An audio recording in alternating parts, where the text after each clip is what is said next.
안녕하세요. 저는 박정수라고 합니다. 올해로 택시 운전을 한 지 20년이 되었어요. 매일 서울 시내를 누비며 수많은 사람들을 만나왔죠. 하지만 몇 주 전에 일어난 일은 제 인생을 완전히 바꿔놓았습니다. 사실 처음부터 택시기사가 꿈이었던 건 아니에요. 20년 전까지만 해도 저는 전자부품 회사에서 과장으로 일하고 있었거든요. 연봉도 나쁘지 않았고 아내 혜진이와 7살 아들 민수와 함께 작지만 행복한 가정을 꾸려가고 있었어요. 우리 집은 성북구에 있는 20년 된 다세대 주택 3층이었어요. 낡긴 했지만 세 식구가 살기엔 충분했죠. 특히 민수는 정말 똑똑하고 착한 아이였어요. 매일 밤 재워주는 자장가를 좋아했는데 별이 빛나는 밤에라는 노래를 불러주면 금세 잠들곤 했거든요.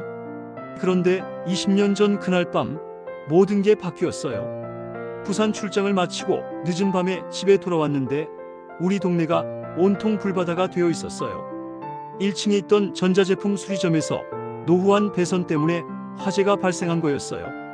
소방차 사이렌 소리가 귀를 찢을 듯 했고 사람들은 모두 밖으로 대피하고 있었어요. 저는 미친 듯이 우리 집 쪽으로 뛰어갔어요. 3층까지 올라가는 계단이 이미 불길에 휩싸여 있었지만 가족을 구하기 위해서라면 뭐든 할 수 있었죠. 민수야, 혜진아 하고 소리치며 계단을 올라가는데 갑자기 계단이 무너져 내렸어요. 저는 그대로 추락했고 얼굴과 목 부위에 심한 화상을 입었어요. 그 후에 일어난 일은 3개월 후에 병원에서 깨어나서야 알 수 있었어요. 의사 선생님이 말하길 뇌진탕으로 인한 기억장애가 있을 수 있다고 하셨어요. 실제로 사고 전후의 기억이 많이 흐릿했어요. 하지만 가장 충격적이었던 건 가족들이 이미 다른 곳으로 이사를 갔다는 사실이었어요. 병원비와 치료비로 회사에서 받은 보상금은 모두 나갔어요. 얼굴과 목에 남은 화상 흉터 때문에 예전 직장으로 돌아갈 수도 없었고요. 가족을 찾으려고 해봤지만 어떤 단서도 없었어요. 이런 처참한 모습으로 나타날 용기도 없었고요. 그래서 택시 운전을 시작했어요. 길에서 누구든 만날 수 있을 것 같았거든요. 혹시나 언젠가는 우연히라도 가족을 만날 수 있지 않을까 하는 희망을 품고 말이에요. 20년 동안 수많은 사람들을 태웠어요. 밤낮으로 서울 시내를 돌아다니면서요. 가끔 아들 또래의 젊은 남자가 타면 괜히 더 친절하게 대해주곤 했어요.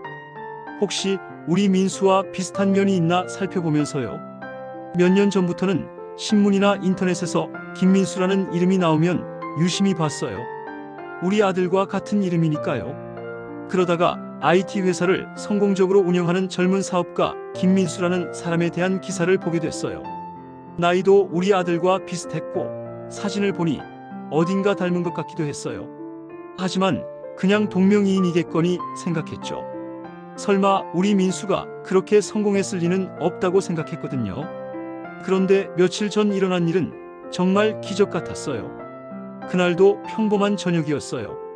비가 부슬부슬 내리고 있었고 강남 쪽 오피스텔 앞에서 대기하고 있었어요. 그런데 한 젊은 남자가 택시에 탔는데 정장을 깔끔하게 차려 입은 모습이 꽤 성공해 보이는 사람이었어요. 강남역으로 빨리 가달라고 하더라고요. 급한 약속이 있다면서요. 백미러로 슬쩍 봤는데 뭔가 이상한 느낌이 들었어요. 처음 보는 사람인데 왜 이렇게 친숙할까요? 신호에 걸려서 잠시 멈춰 있을 때였어요. 저도 모르게 옛날에 아들에게 불러주던 자장가를 흥얼거렸어요. 가수 윤한기가 부른 별이 빛나던 밤에라는 노래요. 20년 동안 습관처럼 부르곤 했거든요. 그런데 뒷좌석에 앉아있던 승객이 갑자기 놀라는 거예요. 그 노래가 뭔지 아느냐고 물어보더라고요. 저는 그냥 옛날에 제 아들한테 불러주던 자장가라고 대답했어요. 그때 그 승객이 전화를 받았어요. 네, 김민수입니다 라고 하는 소리가 들렸어요. 저는 깜짝 놀랐어요. 김민수라니 우리 아들 이름과 똑같잖아요. 백미러로 다시 자세히 봤어요. 옆모습이, 말투가, 손짓이 어딘가 익숙했어요. 하지만 설마 하는 생각이 더 컸죠. 세상에 김민수라는 이름을 가진 사람이 얼마나 많겠어요. 강남역에 도착해서 그 승객이 내릴 때 혹시 괜찮으시면 명함 하나 드릴까요? 라고 하더라고요. 다음에도 제 택시를 타고 싶다면서요. 하지만 저는 그냥 괜찮다고 했어요. 저는 그냥 택시기사라고 했죠. 그날 밤 집에 돌아와서 계속 그 승객 생각이 났어요. 김민수라는 이름, 그 옆모습, 그리고 제가 노래를 흥얼거릴 때 보였던 그 놀란 표정. 혹시나 하는 마음이 들었어요. 며칠 뒤 저는 일부러 그 오피스텔 앞에서 대기하고 있었어요. 혹시나 해서요. 그런데 정말로 그 사람이 다시 나타났어요. 저를 보더니 반갑다는 듯이 인사하는 거예요. 아저씨, 저 기억하세요? 며칠 전에 태워주셨는데요 라고 말하더군요. 물론 기억한다고 했죠. 이번엔 더 자세히 관찰해보고 싶었어요. 택시에 타자마자 그 승객이 이상한 질문을 했어요. 아저씨, 실례가 안 된다면 가족 사진 같은 거 가지고 계세요? 라고 물어보는 거예요. 왜 그런 걸 물어보지? 하고 이상하게 생각했어요. 그런데 그때 실수가 일어났어요. 지갑을 꺼내다가 오래된 가족 사진이 바닥에 떨어진 거예요. 20년 전에 찍은 사진이었는데 민수가 7살 때 가족여행 가서 찍은 거였어요. 승객이 그 사진을 집어들더니 한참 들여다보는 거예요. 그러더니 아저씨 성함이 어떻게 되냐고 물어보더라고요. 저는 너무 당황해서 뭐라고 대답해야 할지 몰랐어요. 박정수 맞으시죠? 라고 하는 그 말을 들었을 때 저는 심장이 멎는 줄 알았어요. 어떻게 제 이름을 알고 있는 거죠? 저는 급하게 택시를 도로변에 세웠어요. 죄송하다며 여기서 내려달라고 했어요. 승객은 잠깐만 기다리라고 했지만 저는 아니라고 소리쳤어요. 저는 그냥 택시기사일 뿐이라고요. 그리고 택시에서 뛰어나와서 도망치듯 사라졌어요. 집에 돌아와서 하루 종일 생각했어요. 설마 정말 우리 민수일까? 하지만 그럴 리 없다는 생각도 들고요. 그런데 만약 정말 우리 아들이라면 어떻게 해야 할까요?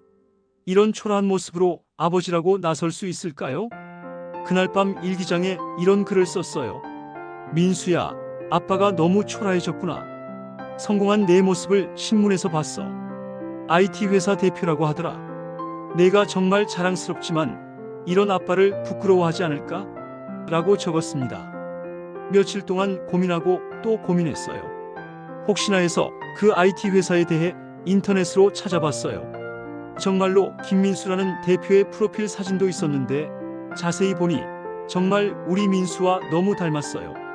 하지만 확신할 수는 없었어요. 20년이라는 시간이 흘렀고 사람은 변하니까요. 게다가 제 기억도 사고 이후로 완전하지 않았거든요. 그런데 며칠 뒤 놀라운 일이 일어났어요. 집 앞에서 누군가 기다리고 있었어요. 바로 그 승객이었어요. 저를 보더니 아버지라고 부르는 거예요. 그 순간 다리에 힘이 풀렸어요. 정말 우리 민수가 맞구나 하는 생각이 들었어요. 어떻게 여기까지 찾아왔냐고 물어봤더니 20년 동안 저를 찾았다고 하더라고요. 어머니와 함께요. 그 말을 들으니 눈물이 왈칵 쏟아졌어요. 혜진이가 살아있다는 얘기잖아요. 민수가 제게 다가와서 말했어요. 아버지가 살아계신 것만으로도 감사하다고, 어떤 모습이든 자신에게는 자랑스러운 아버지라고 말이에요. 그 말을 듣고 20년 동안 쌓인 한이 한꺼번에 터져나왔어요. 미안하다고, 이런 아버지라서 미안하다고 계속 말했어요. 그런데 민수는 오히려 절 끌어안으면서 괜찮다고 했어요. 20년 동안 얼마나 아버지가 보고 싶었는지 아느냐고 하더라고요. 그때서야 자세한 얘기를 들을 수 있었어요. 화재 당시 민수와 혜진이는 다행히 대피할 수 있었다고 해요. 하지만 제가 실종되었다고 생각했던 거예요. 병원에서 3개월 동안 의식불명이었는데 그들은 제가 죽었다고 생각하고 고향으로 내려갔던 거죠. 혜진이는 민수를 키우면서 계속 저를 찾았다고 해요. 하지만 찾을 수 없었고 결국 혼자서 민수를 키웠대요. 정말 고생이 많았을 텐데요. 민수는 어머니 덕분에 공부를 열심히 해서 대학도 가고 회사도 성공시킬 수 있었다고 했어요. 그런데 혜진이는 5년 전에 세상을 떠났다고 하더라고요. 그 얘기를 들으니 가슴이 무너지는 것 같았어요. 20년 동안 그렇게 보고 싶었는데 이제 영원히 만날 수 없다니 너무 마음이 아팠습니다. 민수가 말하길 어머니가 돌아가시기 전까지 계속 아버지를 찾았다고 해요. 혹시나 살아있을지 모른다면서요. 그리고 민수에게 만약 아버지를 찾게 되면 원망하지 말라고 당부했다고 하더라고요. 민수가 어머니 무덤에 같이 가자고 했어요. 20년 만에 아내를 다시 만나게 된 거죠. 무덤 앞에서 혜진이에게 말했어요. 혜진아, 우리 민수 이렇게 훌륭하게 키워줘서 고마워. 이제 내가 다시 함께 할게. 민수는 이제 택시 운전 그만두고 자기와 함께 살자고 했어요. 회사에서 일할 자리도 마련해 주겠다고 하더라고요. 하지만 저는 고맙지만 택시 운전은 계속할 거라고 했어요. 20년 동안 택시 운전을 하면서 가족을 찾는다는 희망으로 버텨왔거든요. 이제는 정말 행복한 마음으로 운전할 수 있을 것 같았어요. 민수도 제 마음을 이해해 준다고 했어요. 그 후로 민수는 자주 저를 찾아와요. 주말마다 함께 시간을 보내고 가끔은 제 택시에 타서 옛날 얘기를 나누기도 해요. 어릴 때 자장가 불러달라고 조르던 일, 함께 야구 보러 갔던 일, 그런 추억들을 하나하나 되살려가고 있어요. 민수가 결혼도 했다고 해요. 좋은 사람 만나서 행복하게 살고 있다고 하더라고요. 곧 손주도 볼 수 있을 거래요. 20년 만에 아들을 찾았는데 이제 할아버지가 된다니 신기하고 기뻐요. 택시를 운전하면서 이제는 다른 마음으로 승객들을 대해요. 예전에는 혹시나 가족을 만날 수 있을까 하는 마음으로 일했다면 이제는 모든 승객이 누군가의 소중한 가족이라는 생각으로 더 친절하게 대하려고 해요. 가끔 민수 또래의 젊은 사람이 타면 아직도 가슴이 두근거려요. 하지만 이제는 다른 이유에서예요. 세상에는 아직도 가족을 찾지 못한 사람들이 많을 텐데 혹시 제가 그런 분들에게 작은 도움이라도 될 수 있을까 하는 마음에서요. 이 이야기를 영상으로 만드는 이유도 그래서예요. 세상 어딘가에서 가족을 기다리고 있는 분들이 있다면 포기하지 말고 계속 찾아보라고 말씀드리고 싶습니다. 그리고 지금 가족과 함께 있는 분들이라면 가족의 소중함을 더 많이 느끼셨으면 해서요. 20년이라는 시간이 결코 짧지 않아요. 그동안 많은 일이 있었고 포기하고 싶은 순간도 많았어요. 하지만 결국 우리 가족은 다시 만날 수 있었어요. 그것도 가장 평범한 일상 속에서 택시라는 작은 공간에서 말이에요. 사람들은 흔히 기적이라고 하죠. 하지만 저는 기적이 아니라고 생각해요. 가족에 대한 사랑과 서로를 향한 그리움이 만들어낸 당연한 결과라고 봐요. 진정한 사랑은 시간이 흘러도 거리가 멀어도 상황이 바뀌어도 변하지 않거든요. 지금 저는 매일 아침 일어나서 거울을 볼 때마다 화상 흉터가 보여요.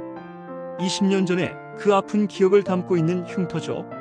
하지만 이제 그 흉터가 부끄럽지 않아요. 가족을 구하려다 생긴 상처니까 오히려 자랑스럽기까지 해요. 민수도 그렇게 말해줘요. 아버지의 흉터는 사랑의 증거라고요. 가족을 위해 목숨까지 걸었던 그 마음의 증거라고 말이에요. 그렇게 말해주는 아들이 있어서 저는 정말 행복해요. 앞으로도 건강이 허락하는 한 계속 택시 운전을 할 거예요. 서울 시내 곳곳을 다니면서 많은 사람들을 만날 거고요. 그리고 언젠가는 저처럼 가족을 찾고 있는 분을 만날지도 모르죠. 그때는 제가 겪었던 이 경험을 바탕으로 작은 도움이라도 드리고 싶어요. 가족은 포기하지 않는 거더라고요. 아무리 오랜 시간이 흘러도, 아무리 절망적인 상황이 와도요. 그리고 진정한 성공이란 사회적 지위나 돈이 아니라 사랑하는 사람들과 함께 사는 것이 아닐까 싶어요. 20년 만에 다시 만난 우리 가족처럼 세상 모든 가족들이 행복했으면 좋겠어요. 그리고 아직 가족을 찾지 못한 분들이 계시다면 절대 포기하지 마시길 바랍니다. 언젠가는 분명히 다시 만날 수 있을 테니까요. 긴 이야기 들어주셔서 고맙습니다. 이 영상을 시청하는 누군가에게 작은 희망이 되었으면 좋겠어요. 감사합니다.